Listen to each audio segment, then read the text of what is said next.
Hi guys, I'm Kalit Bagos and I'm here to demonstrate you how to pronounce the distress, urgency, and safety messages.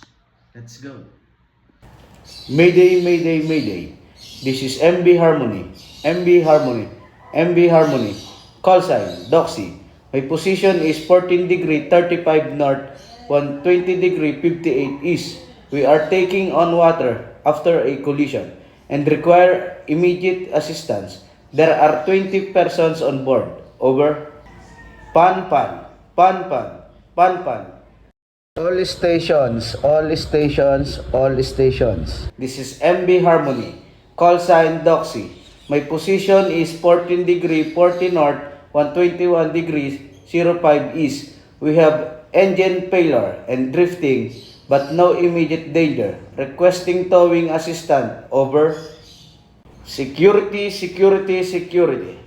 All stations, all stations, all stations. This is MB Harmony.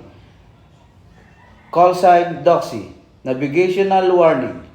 Floating debris reported at position 14 degree 45 north, 121 degree 10 east. Vessels are advised to navigate with caution. Over.